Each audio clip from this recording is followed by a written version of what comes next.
陳教授啊，人工智能即係 AI 嘅技術發展迅速啊！人工智能嘅工具又可唔可以幫到我哋學習或者改善英文輔音嘅發音呢？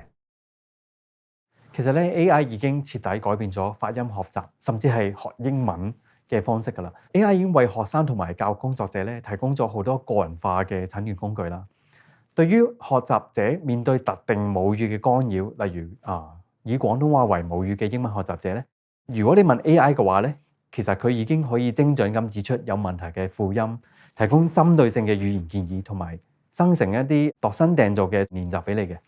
咁除咗呢啲簡單嘅診斷之外咧，我哋其實有啲工具仲可以好有效咁充當資源策劃者啦，幫你快速喺網上揾到相關嘅學習資源，或者甚至自製一啲教材俾你去自學啊，或者俾一啲老師教育工作者喺課堂入面用嘅。咁有啲 app 咧仲加入咗 AI 驅動嘅即時導師，佢哋可以模擬真實嘅對話情景，同埋加入一啲有趣嘅操練，並且提供實時同埋細緻嘅回饋俾大家嘅。亦都有一啲專門嘅平台咧，係可以幫學習者去掌握某一個特定嘅英文口音嘅，例如係美式口音或者英式口音咁樣。當然啦 ，AI 嘅發展係日新月異，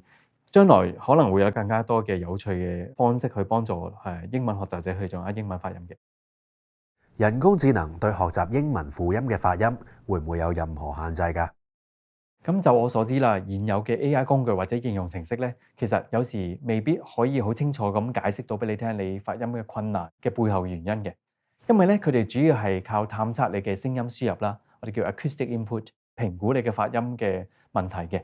咁但係咧，我哋好多時候因為 AI 係睇唔到你條脷或者你嘅發音器官係點樣擺啊，點樣喐咧。佢哋未必可以俾到一啲好嘅意見或者準確嘅回饋啦，所以好難解釋俾你聽你體感上應該係點樣修正你嘅發音嘅。我最多可能透過你嘅 acoustic input 啊，你嘅語音嘅輸入啦，令到係佢明白你有咩係做得未夠好嘅。而第二點咧，就係大部分嘅 AI 發音模型咧，其實都係用好多嘅數據訓練出嚟嘅，而呢啲數據多數都係偏向一啲標準嘅口音啦，例如美式口音或者英式英語口音嘅。因此可能會對一啲正確嘅口音會扣分啊，即係有啲其他口音其實明明係講得好清楚，明明人哋聽得明，但係 AI 仍然判定會係錯誤嘅，只係我哋同嗰個標準美式口音同英式口音有啲唔同，少少唔同嘅就會被判定為錯誤。